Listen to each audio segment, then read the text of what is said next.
Welcome to Energy in the Room. I'm Katie. Join me as I sit down with the inspiring voices shaping our energy future. Together, we'll share real stories, big challenges, and honest advice from those leading the transition. Let's dive in.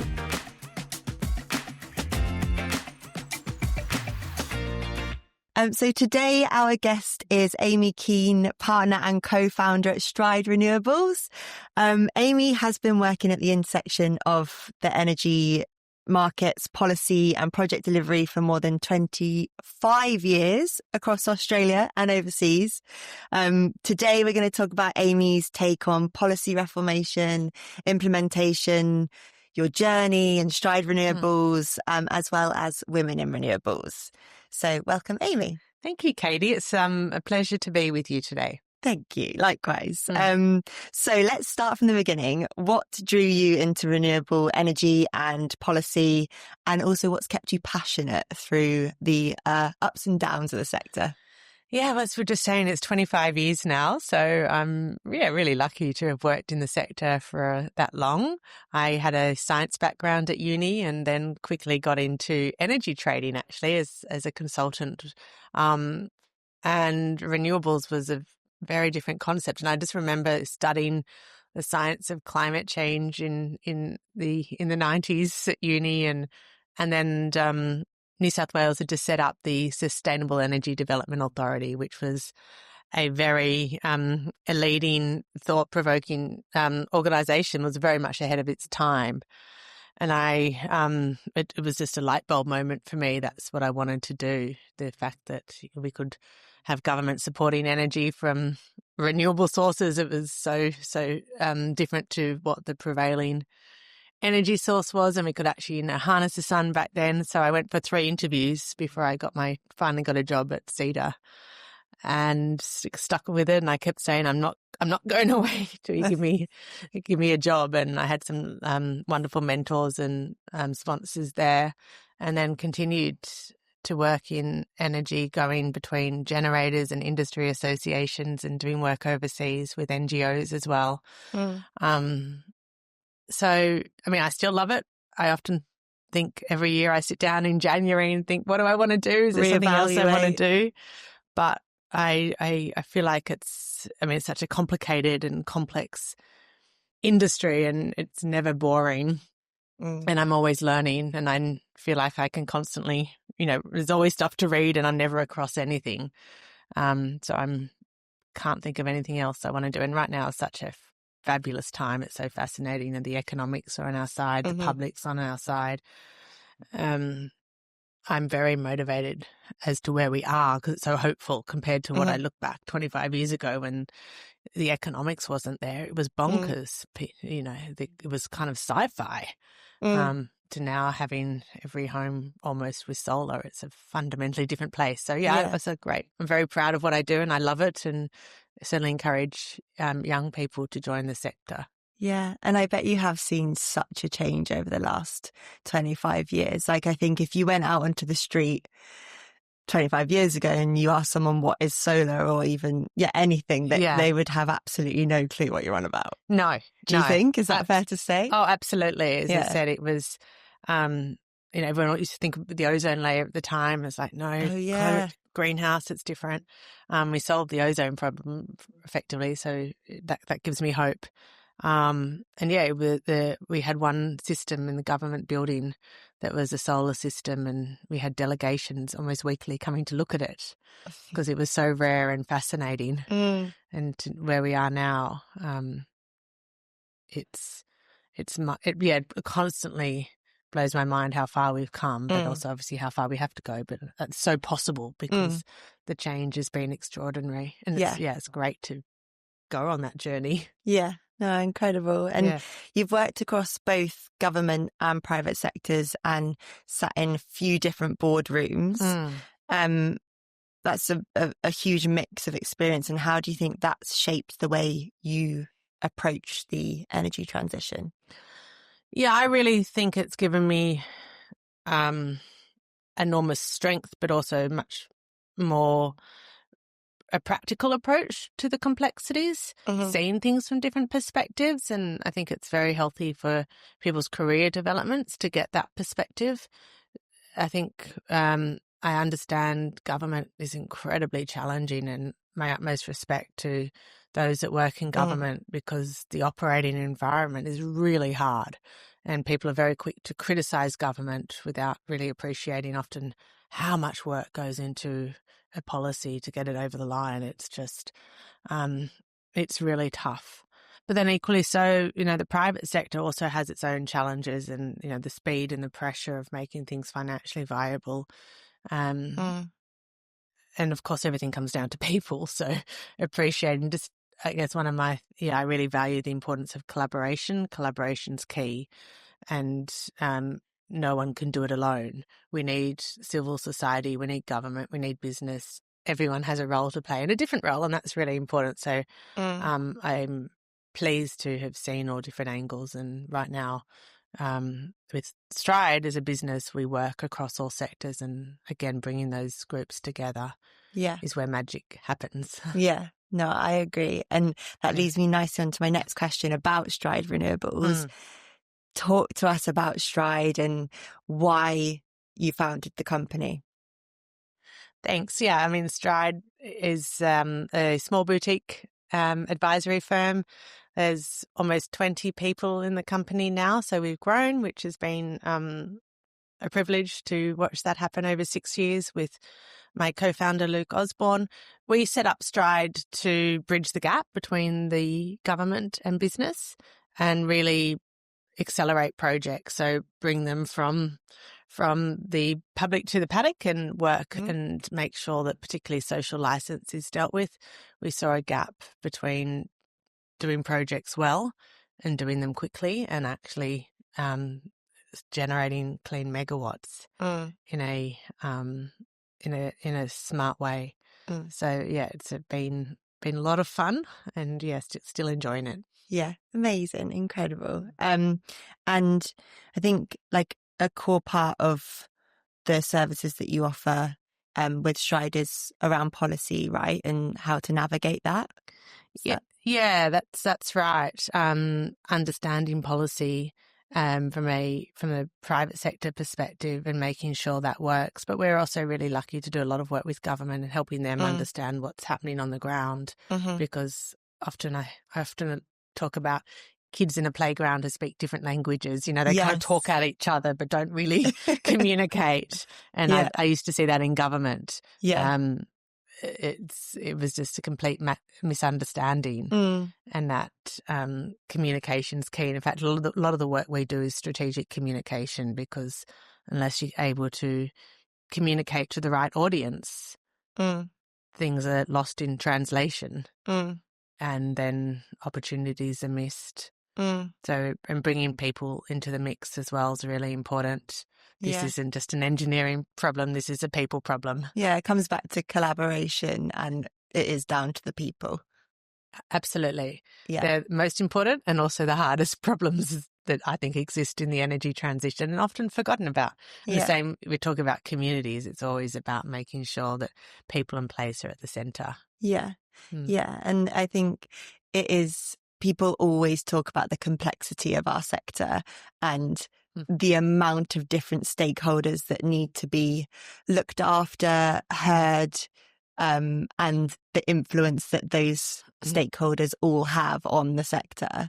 And I think a key point of contention is around policy and how much it is, I don't want to sound too negative, but how much it's hindering progress. So what's your take on how policy is, what the state of policy right now and how it translates into the real world? Yeah. I love policy, and it's really important to get it right because it makes and breaks things, and there's always a gap between what it looks like on paper in an academic sense and what it looks like on the ground. And yeah, I guess that pertains to what we were talking about earlier. You've got to see things from both perspectives. And I think a lot of the policy at the moment is very much centred on the There's often a strong governance focus, which is really important when working across government, particularly state and federal and local government. They're all critical to energy infrastructure projects. But yeah, the governance can often trip things up. We get too caught up in that. And I think the other element of it is I'm a real believer in letting the private sector innovate, not government. Government is too hindered by its natural incumbencies, whilst the private sector has the flexibility to be nimble, be quicker, and innovate.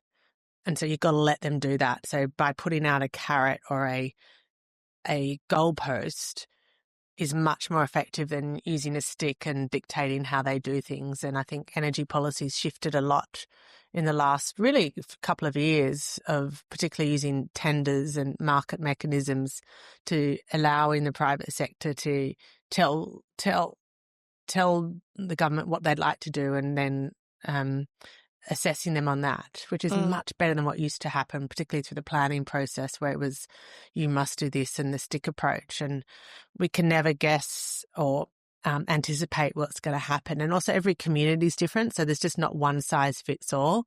And to that point also, I think I'm a strong believer that the private sector is a lot better at talking to the communities and working with the communities, forming that human relationship, and it has to be done human to human. I don't think consultants are the best people to do it either. It has to be done by those that are actually building the infrastructure. Yeah. And, to that point, policy, anything that looks through a single lens is tricky. So anything that looks just through the economic lens, you have to look through all of them. And some of the new, the current reforms that are looking forward are very much just the economic lens. But unless you really look through the community perspective, look through the engineering perspective, that trifecta, I think, of economics, engineering and community is critical. And it's hard to navigate. It's really hard, but I think often, and that's why you need diversity of people in the room as well. Yeah. Like diversity of all sorts of people, like obviously genders, but also of training, background, training, everything, to think about the perspectives. And it's that narrow focus where policy often fails practically on the ground. Yeah, and I think the key word is perspective. And I'd say that's why you'll probably have this kind of such a holistic approach, because you have got experience from these different areas and you have such different, your perspective is well rounded. Yeah. And I suppose like going into the diversity piece. Actually, no, I'll go back. So I don't want to sound too negative, but going back to like regulatory barriers, and people feeling like progress is slowed down by those. What do you think that like a real fit for purpose energy market will look like in 2030? Yeah.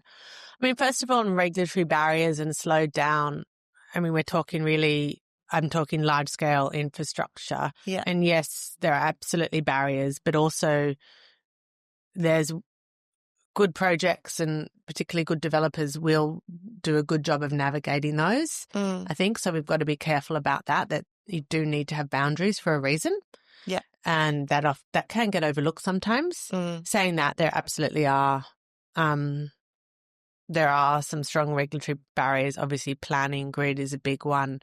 But community, I see a lot of examples where it's done really well.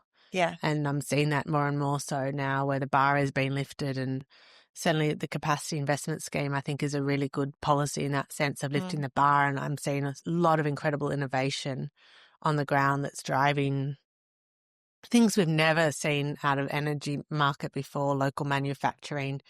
There's just a new factory that's being built in Western Sydney at the moment just to service wind turbines. I mean, that's incredible. Oh, really? That's great news. And then I've seen lots of work with, First Nations, where we're actually sharing the benefits in a real tangible way, where there's equity sharing going on now. We're doing training with local TAFEs, the local communities, having that direct benefit. And when that happens, the sentiment shifts, and we need that across the nation. So look, Yeah. I'm getting waylaid, but you said, what does good market mechanism, what does a future policy look like? I mean, it has to be a longer term than what is happening at the moment. And to that avail, I think long-term storage solutions are really important. I'd certainly like to see more longer-term support for pumped hydro, and that really requires government to think about that, as any large infrastructure does, and certainly, and diversity of technologies too. And often I think the energy sector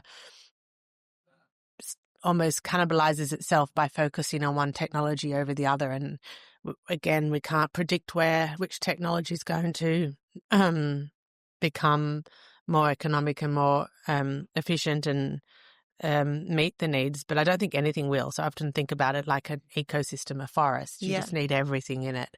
And we can't criticize one thing over the other, and there's no silver bullet here either. And it's not easy. Yeah, just like any massive societal transition.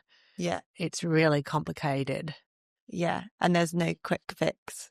Exactly, Katie. Yeah. And it sounds like you're of the opinion that we are doing the right things now, like the things you just said about with TAFE and getting the right training in place, and, you know, looking after the people ecosystem, which I guess is like the next thing that I want to go on to, is around like diversity in the sector and how. And it's always hard in all industries, right? Of like, you can talk as much as you like about diverse workplaces, but how do you actually implement that? And yes, it's a collaboration thing, and everybody needs to do their bit. But yeah, what advice do you have around like what employers can actually be doing to improve the diversity of their teams? Yeah. I mean, I guess as somebody who has a small business, a couple of things I often think about.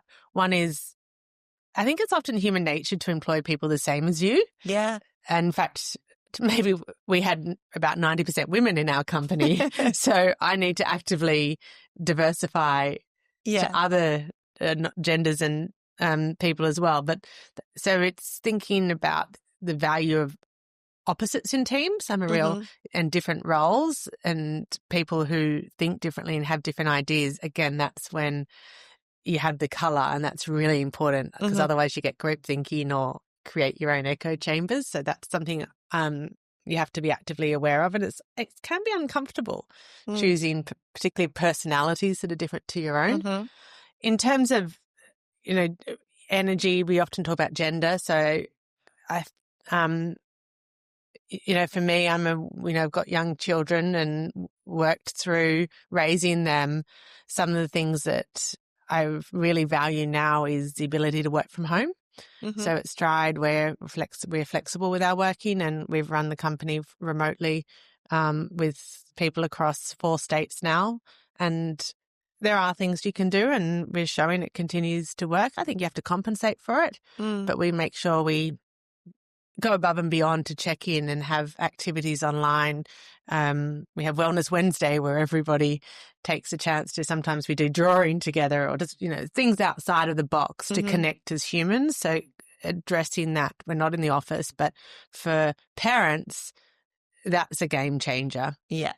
And for me, I just value that so much, that ability to work hard, deliver, but sometimes in hours that are a little absolutely unconventional.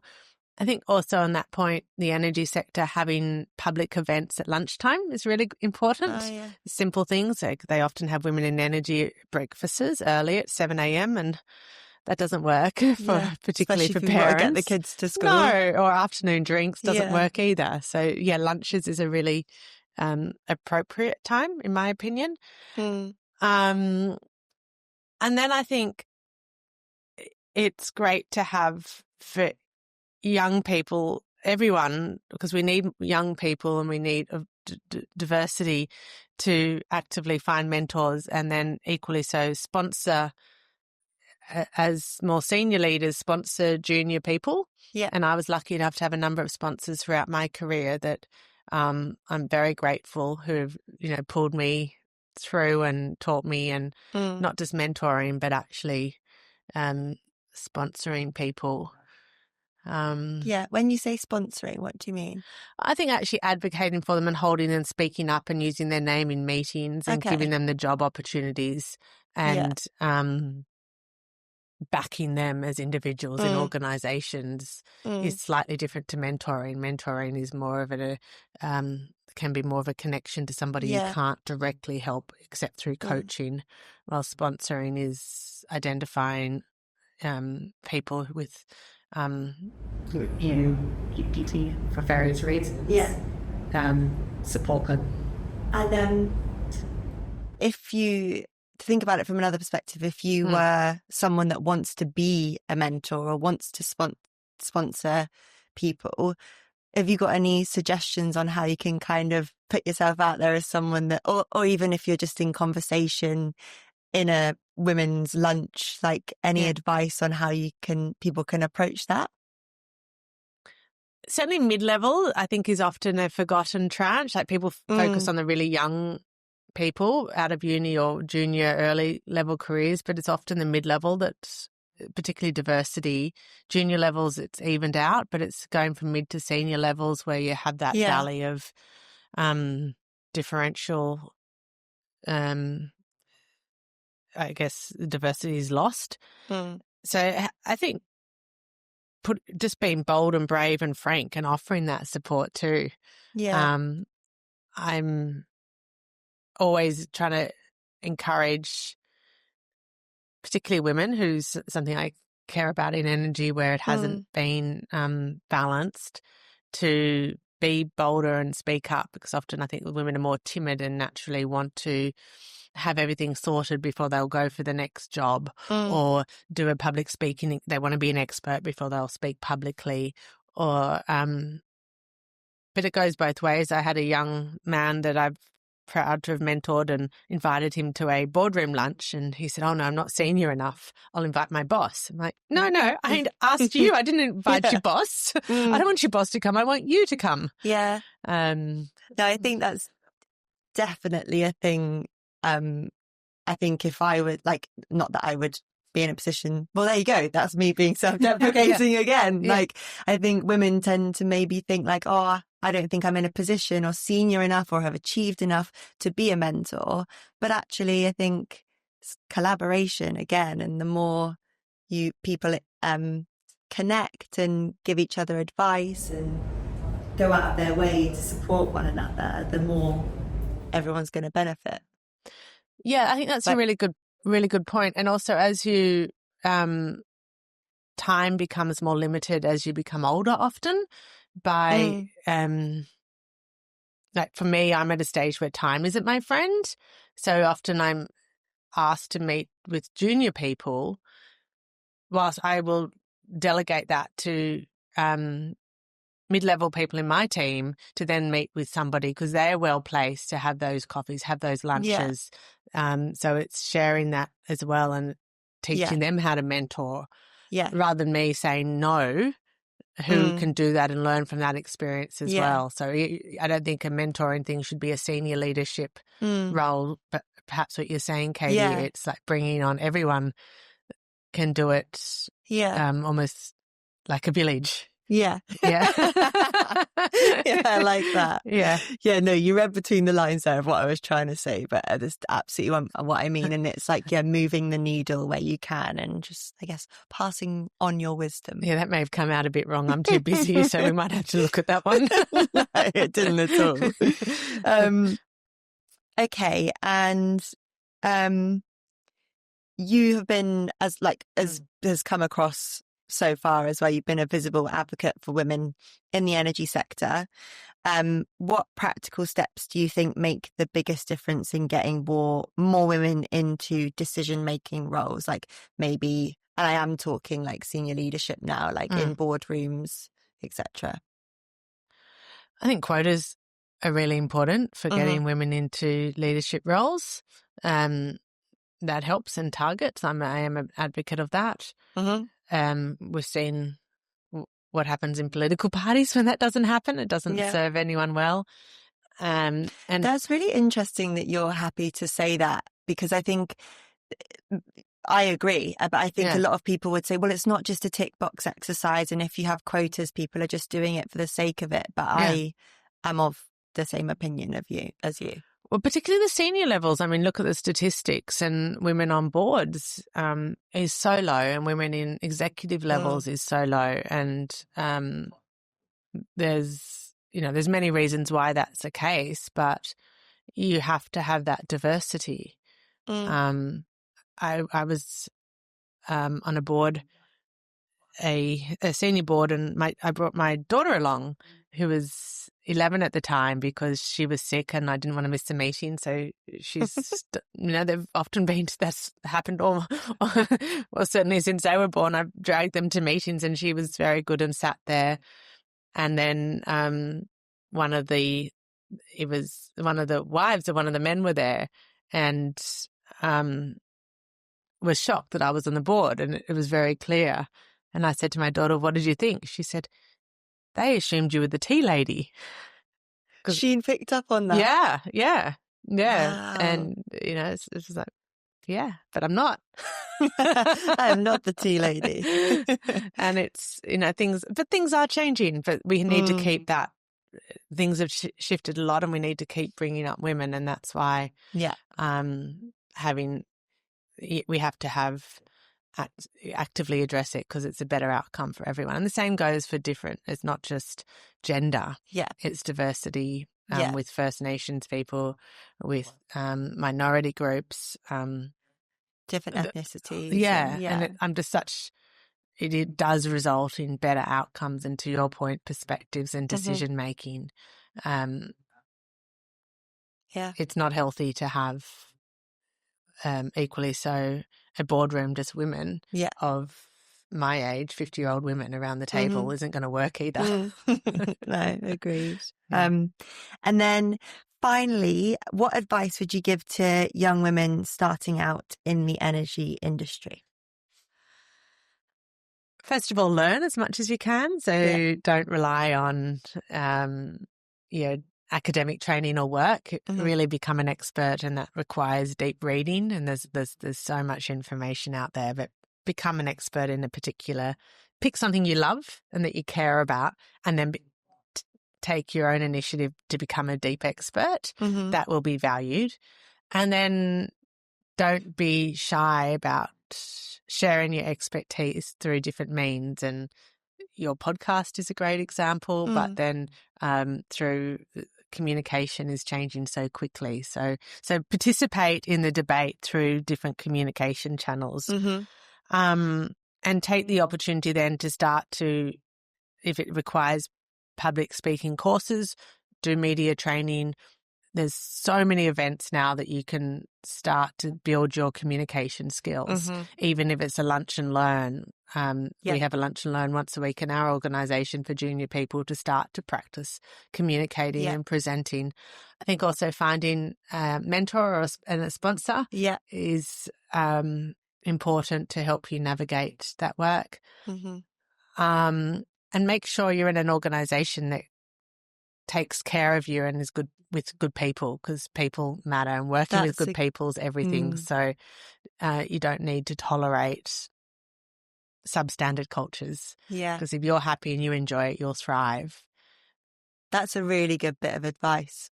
Yeah, that's really good. And also what I'm getting from that is put yourself out there, put yourself outside of your comfort zone. And connect with people as much as you can. Yeah, that's a really good point, Katie. I think that connection and networking, and my network's probably one of my greatest supports and strengths and friendships, and through the good times and the bad times, and we all go on that journey. So build your own personal network through those incredible, all the young women in energy, young engineers in energy. AIE has some great events, Engineers Australia. There's so many networks where you don't rely on your your boss or manager to take you to those events. I think often people focus on conferences, which is, that's fine and that's important, but there's many other ways to build your own personal network that I think is critical for your career, because that's how you find opportunities. Yeah. Are there any platforms that you can suggest that people can use to find out about these events? Yeah, Australian Institute of Energy is very good. Yeah. Engineers Australia, Women in Energy event, and then some of there's some great solar networking events, nighttime solar in the pub. Yeah. Yeah, there's a few of those drinks events, especially in Sydney, I think. Yes, that's right. Sydney's great for it. But I think it's really important, again, be brave and turn up and put on, put yourself out there. And it takes guts. It's really not, it's much easier to stay at home and watch Netflix than to go to an event potentially by yourself. But ideally, I guess, if you can find yourself a wing person. Yeah. I went to something the other day and I went on my own. There's a room full of people. I wasn't sure if I'd know anyone there. Yeah. And I'm a recruiter. And as soon as you say you're a recruiter, people's vibe does change a bit. But yeah, it was really outside my comfort zone, but I did it and it was great. So well done. I love the NIDA courses, the NIDA communication courses, and they're great at teaching people how to have presence and enter a room and sometimes fake it. Yeah. Even if you don't feel comfortable, like no one enters a room with people you don't know and feels thrives, great. Yeah. But you need to form those networks. Yeah. No, definitely. Well, thank you so much, Amy. It's been an absolute pleasure. And we'll see you again soon. Well, thanks, Katie, and thanks for your work and this podcast. It's great to have young women in energy like yourself. That has put a smile on my face. Thank you.